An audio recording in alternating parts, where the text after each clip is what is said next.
ევროპის ქალაქებში ათასობით ირანელი ემიგრანტი, მათ შორის უამრავი ქალი ქუჩაში გამოდის და ისლამური რესპუბლიკის წინააღმდეგ პროტესტს გამოთქვამს. ისინი აღშფოთებული არიან ირანში დემონსტრაციების სასტიკი ჩახშობით, რომელსაც მედიის ცნობით ათასობით ადამიანი სიცოცხლე შეეწირა. თუმცა ბრასთან ერთად ემიგრანტებში შიშიც იზრდება. ირანში ინტერნეტის გათიშვისა და სატელეფონო კომუნიკაციის შეზღუდვის გამო უცხოეთში მყოფი ირანელები ვერ იგებენ, უსაფრთხოდ არიან თუ არა მათი ოჯახის წევრები.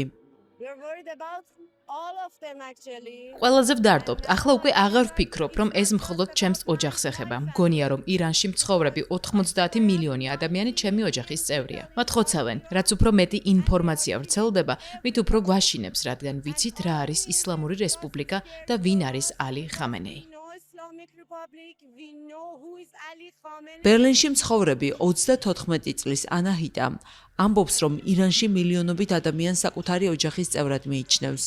ის თავს არ აძლევს დუმილის უფლებას. ანაჰიტას გარშემო ორი სამყაროა. ერთი მხრივ ბერლინის მშვიდი ყოველდღიურობა, მეორე მხრივ კი ირანში განვითარებული სისასტიკე. ხშირად მეკითხებიან, მყავს თუ არა ოჯახი ირანში. პასუხი არის კი.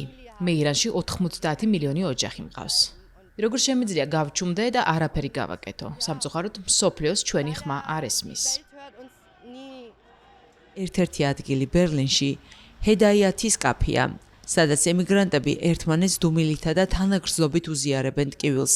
კაფეს მფლობელი მეჰრეგან მარუფი ამბობს, რომ ტრაგედიის მასშტაბი წარმოუდგენელია. იგი საერთაშორისო მხარდაჭერის აუცილებლობაზე საუბრობს.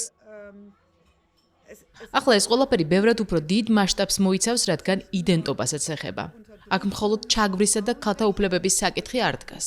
დღეს უკვე მკაფიოდ ითქვა, ჩვენს კოლონიზებასა და ისლამიზაციას ცდილობენ. გვინდა ისევ ირანელები ვიყოთ, გვინდა ჩვენი კულტურა, ჩვენი ქვეყანა დავიბრუნოთ. აღარ გვინდა ეს ოკუპაცია. ევროპაში მცხოვრებ ირანულ დიასპორას მიაჩნია, რომ ირანის თეოკრატიული რეჟიმი უნდა დასრულდეს, თუმცა ქვეყნის მომავალი მოწყობის ხედვა განსხვავებულია. ბრძოლა კი გრძელდება.